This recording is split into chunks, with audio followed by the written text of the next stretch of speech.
single. So, yun lang yung mas nararamdaman ko lang yung aloneness sa mga special occasions.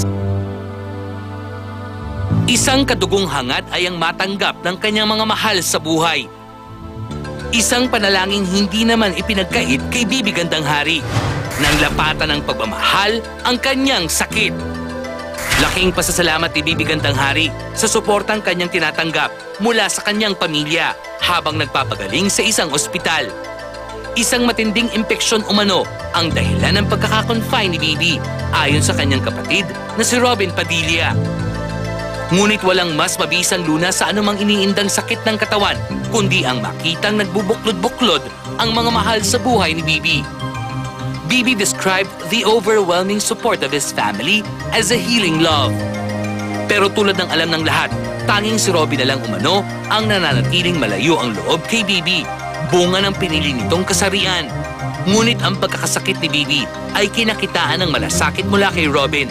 Sa kanyang Instagram account ay nagpost siya nitong July 1 ng larawan ng kanyang anak na si Ali habang tila nakikipaglaro kay Bibi sa hospital room nito. The caption reads, and we quote, "My son Ali showing his boxing moves to my sister Bibi Gandang Hari, who used to be my brother Rostom, who beats me up when we were young. She is so weak because of a very serious infection, but her right cross is still as fast as before. My son was surprised and amazed." Unquote. While Robin seems to be the last Padilla member to have fully accepted Bibi, ang nooy bantulot pang si Mami Eva ang ngayon may bukas ng isip at puso sa katayuan ng kanyang anak. Isa sa mga bihirang bonding moments ng mag-ina ay ang pagpunta sa isang spa kamakailan. Kasi hindi namin lagi ginagawa yun pero enjoy nga kasi very relaxing. Tapos nakita ko nag-enjoy si Mama dun sa hot tub. Ngayon kasi mas okay yung relasyon, mas open, yung wala na akong sama ng loob, hindi kagaya nun, di ba? Parang bilang anak may mga iniisip ka sama ng loob. Nauna nang tinanggap ng kanyang mga kapatid na lalaki si Bibi. Tinatanong ako kung okay ako kay Romel. Sabi ko, oo, okay ako kay Romel. Minsan magluluto yan kasi mahilig magluto yan. Tatawagan niya, halika mag-dinner ka dito. Kay Kuya Royet naman, sabi ko, surprisingly, he's really very accepting and embracing. So wala akong nagiging problema.